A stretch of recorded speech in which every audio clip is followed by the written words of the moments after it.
If I had to describe the Washington Wizards, it would be a dog's breakfast. Let's unpack a dog's breakfast.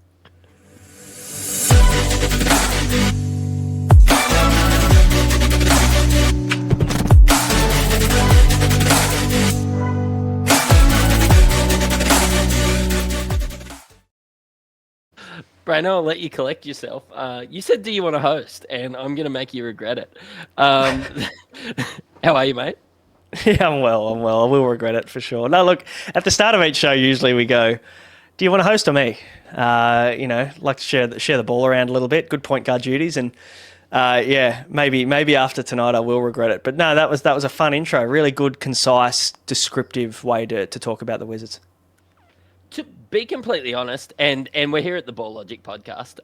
We're right at the end of our season reviews, and let's be honest, like it's a bit grim talking about some of these teams, and the Washington Wizards has been one of those teams that I've been not too excited to talk about because I genuinely think that they are a dog's breakfast. It might create a bit of opportunity, but I think it's going to be out of waiver wire picks, and I really don't know the way that this is going to go. Hey.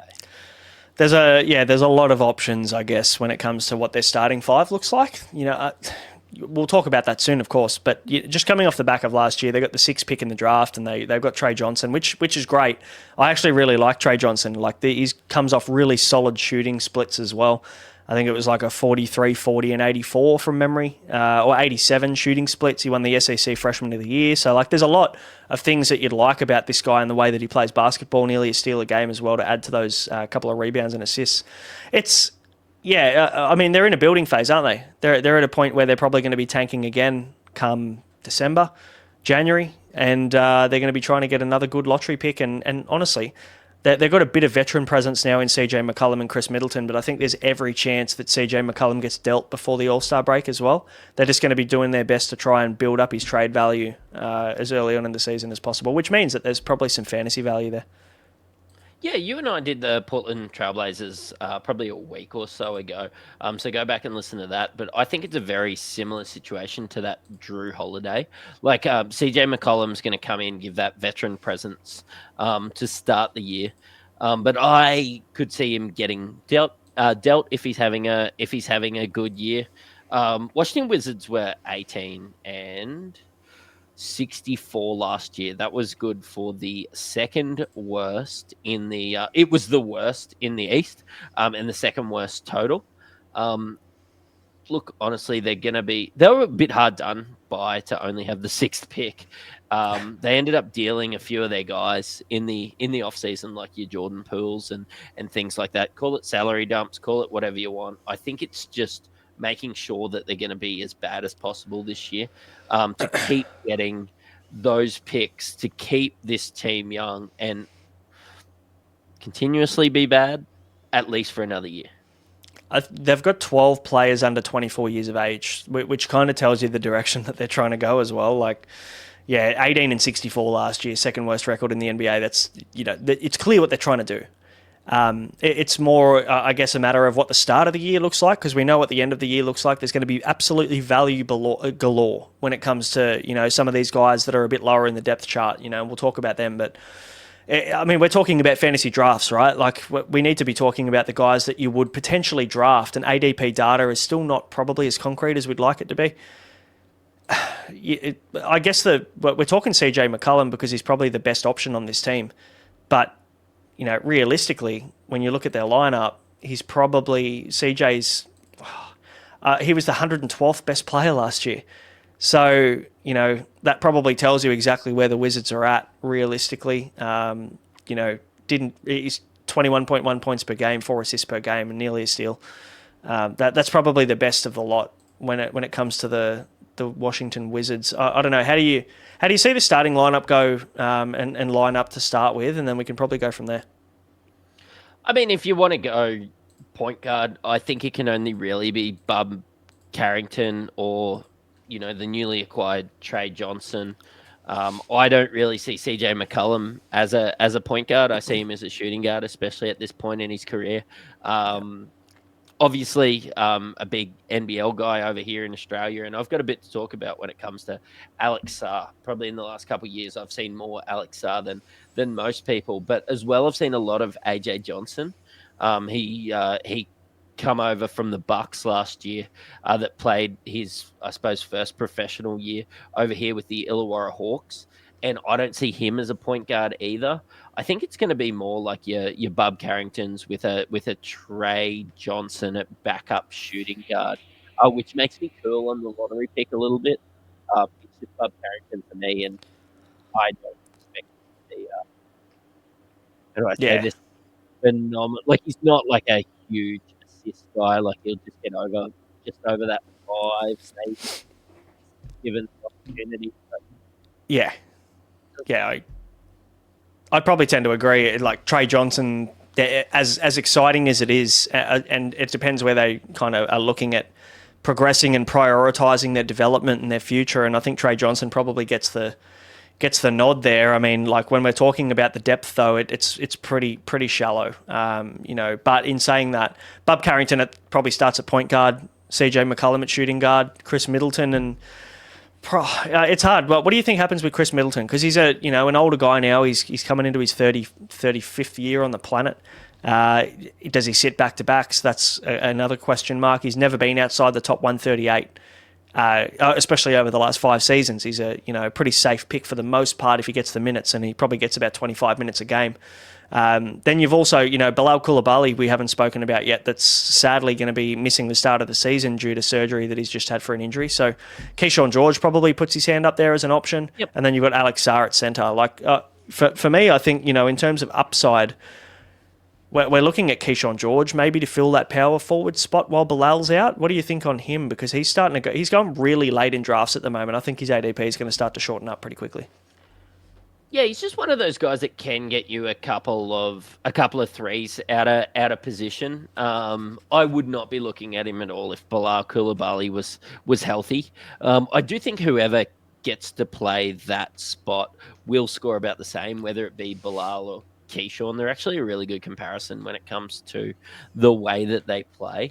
So I don't think you lose or gain anything. It's just when they're both healthy, are they just going to be stuck in this 24, 24, 20, 25, 21, 26. Like, I think it's just going to be this minute share that doesn't excite me about either of them. So, yeah, until there's that long-term injury, which we hope doesn't happen, I just am not excited about either. I like Alex Sarr because, it's so hard to go and get blocks, especially once you get past 100. And this guy can, cause a huge block party. He doesn't seem to go and look to score. And that really worries me. 12 points per game from the number 2 pick. Honestly, was just disappointing, wasn't it? Yeah, I don't know whether he doesn't look to score. I mean, he took 12.4 shots per game and shot under 400 from the field. That is historically low, piss poor numbers. And Keyshawn George also, only shot 372 from the floor on 8 shots. But the question mark is the efficiency. Can that take a bump this year? You've got a back that it does. He finished as 149th best player last year, Alex Sarr, on 27 minutes per night. Scored 13 points and 6.5 rebounds with a block and a half a game. They're decent numbers. They're okay for a rookie, to be fair. Obviously, we're just comparing him to previous number 2 picks. He's obviously not going to reach those heights. But, yeah, sub 400 from the floor, sub 700 from free throw, efficiency putrid. So you're banking on him having an uptick in efficiency, really, if you're going to be drafting him this year, which I'll probably draft him if he drops into the maybe 110, 120 range. That's probably where I have him at the moment. Any earlier, I don't know whether I want to take that risk just yet. I'm further because you nearly have to do -2 rank. I can cop, which is fine in a punt build.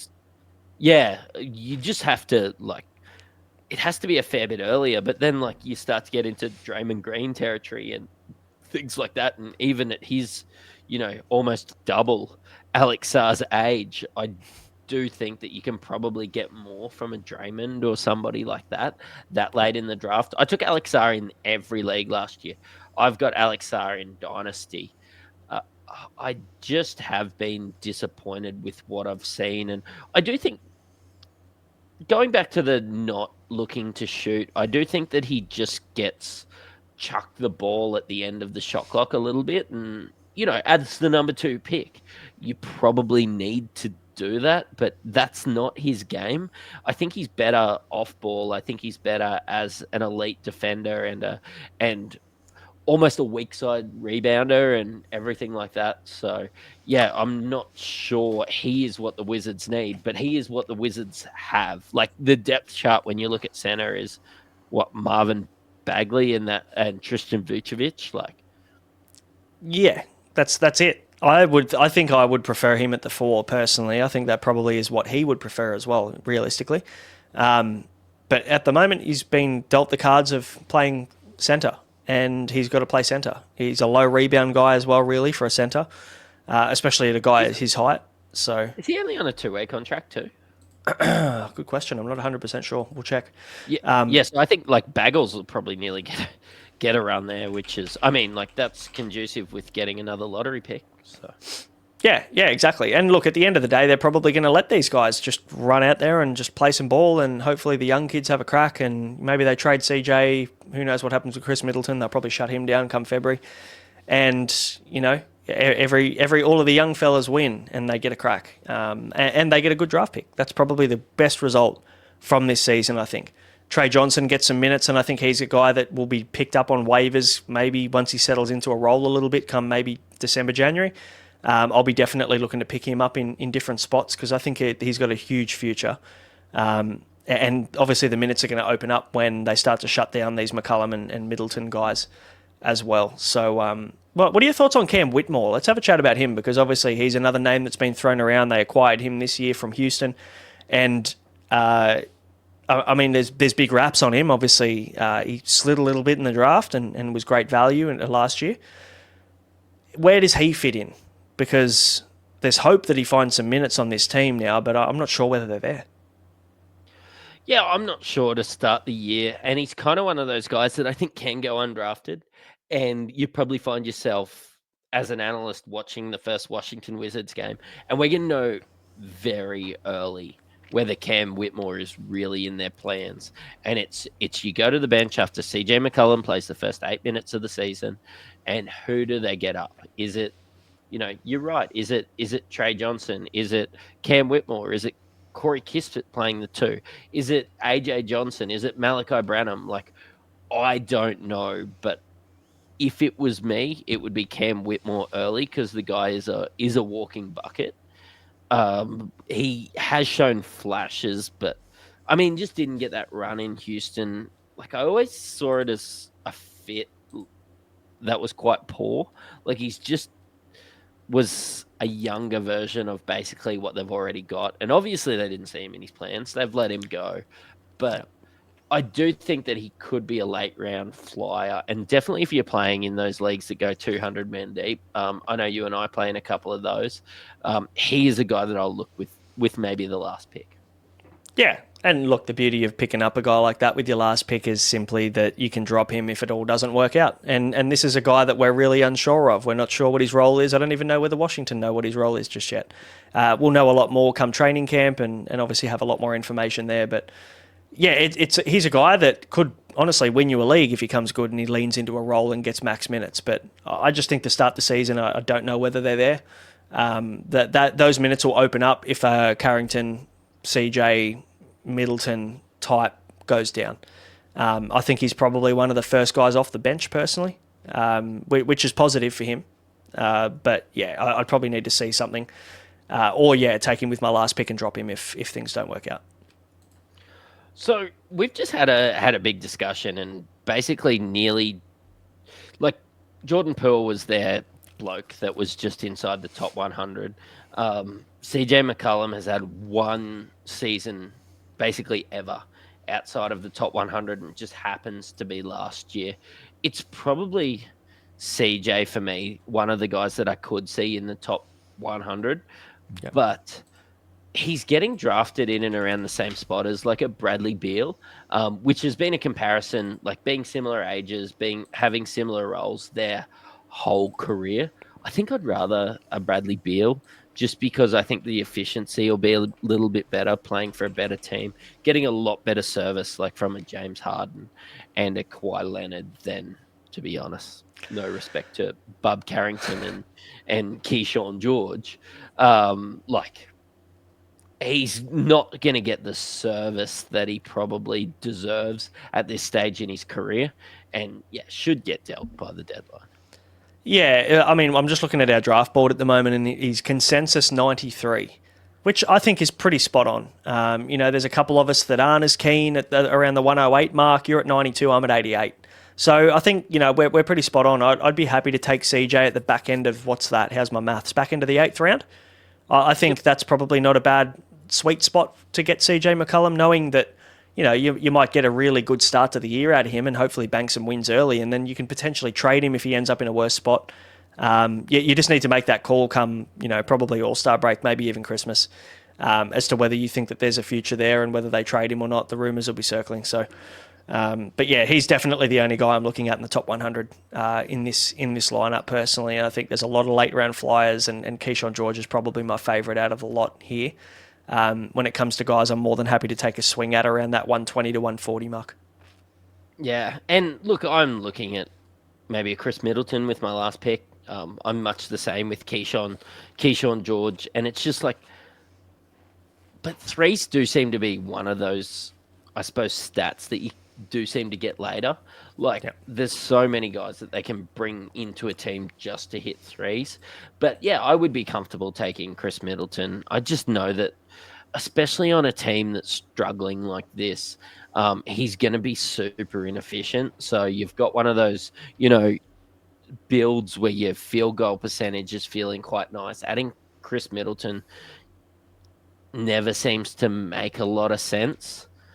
But look, I could get around that. Alex Sarr, I've got, with one of my last picks, I won't get him there. Unless I've got like this really good build where I need to dominate blocks, like maybe I've taken a Jaren Jackson Jr. quite early, and I've really lent into that with my center that I've taken. I always seem to get a center about 50 to 70 at the moment. If I've got a center like that, that can really help with those blocks, I could go back and finish the job with an Alex Sarr. But yeah, I just like so many centers you have good field goal percentage with, especially those block guys. And Alex Sarr's a bit of an anomaly like that. So he's a guy that I found I'm staying away from this year after being so high last year. Yeah, I'm staying away from Alex Sarr this year as well. More so because I feel, and we did a show, Horse and I did a show with Adam King earlier today. We recorded it, and it was a late round Flyers episode. So, we talked about the guys you can get with your last pick. And you'd be surprised how many centres there are that are still going to be on the board come 140, 150, 160. Jay Huff is going around the 140, 145 mark. There's some blocks there. Blocks are actually pretty easy to come by come the back end of your draft. Ryan Kalkbrenner, we'll see what happens with him. Isaiah Jackson potentially will be there if Huff isn't the guy. So there's a lot of different options there. Now, Nemeas Quater could be a guy that starts in Boston. Honestly, the list goes on. You can get a big man that'll get you blocks and get you boards pretty late this year in drafts. So for me, I'm looking at it going, do I take Sarr with my 120th, 125th pick? Or do I just wait and take a flyer on one of these guys that might have a really nice role at the back end of the draft? And that's probably what my preference would be personally. Yeah, I think you could chase a bit more. Like, there's going to be all the upside in the world in this bloke. I just haven't seen it. Like, he played limited minutes for Perth. I presume that was just like that kind of a role where he could showcase what he could do. They were contenders at the time. He could just showcase what he could do and probably make sure he didn't get injured. Honestly, like he played like 16 minutes a night. I know it's only 40 minutes in FIBA, but then he's got to the Wizards. And yeah, I just haven't been impressed. So I'm going to be staying away. But to be honest, I'm going to be staying away from most of these Washington Wizards in case the comp's really, really deep. Like, I might take Kem Whitmore at 200. I might take Trey Johnson very late. But I just want to watch the first game of the Washington Wizards, see who the first guy is off the bench, and probably use a waiver wire pickup on him. There'll be plenty on the waivers, really. But with what we're looking at, there's going to be a few of these guys sitting on waivers after week one. So, Koshan George, I'd be happy to draft. Saar maybe with my last pick. Middleton and CJ McCullum present value around that 100 mark, 120 mark. But yeah, the rest of it, I think you can let through to the keeper. Now, let's draw a line through the Wizards. Another lottery pick again this year, I'm sure, is incoming. We have only a couple more, I suppose, season previews left, and we start to open up into some of the shows that I'm a bit more excited about when we start to look at center tiers and, I suppose, positional tiers.